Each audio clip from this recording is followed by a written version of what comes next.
Hello everyone, students. Today we will deal with the Mendel's laws. Now, first of all, first law of Mendel is the law of dominance. Dominance and recessive. I have told you in the last lecture what is dominant character and what is recessive. Dominance. अब इस case में क्या होएगा कि दो alternative traits होते हैं, जैसे T है और capital T and small T.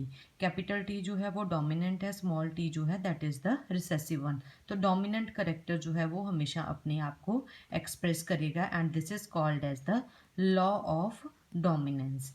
And inheritance of one gene का मतलब क्या है कि जिसमें एक जीन की स्टडी की जाती है. जैसे यहाँ पे capital T small T that is the tallness. Tallness एक करेक्टर है, इसके साथ और कोई भी करेक्टर नहीं आया, so it is included in the inheritance of one gene.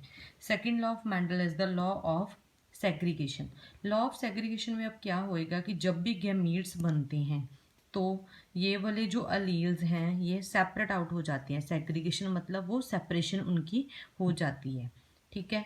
अब इसमें जो एक गैमीट है उसमें सिर्फ एक ही फैक्टर जो है, एक ही जो जीन है वो इसमें आएगी जब गैमीट्स बनते हैं. हमने लास्ट में क्रॉस में किया है, this is the gamete formation. तो ये सेपरेट आउट होके दोनों फैक्टर्स में से एक गैमीट के पास एक फैक्टर आ जाएगा और दूसरा दूसरे में चला जाएगा and this is called as the law of segregation.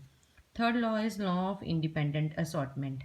अब लॉ ऑफ इंडिपेंडेंट असॉर्टमेंट में क्या होएगा कि जो दो फैक्टर्स हैं दे विल असॉर्ट. असॉर्ट मतलब जहाँ तो वो अरेंजमेंट अपनी करेंगे या फिर सेपरेट आउट हो जाएंगे and but they do not depend upon one another. वो एक दूसरे पे डिपेंड नहीं करेंगे जब उनकी सेपरेशन होएगी. जैसे कि इसमें है R R Y Y, round and yellow, green and wrinkled.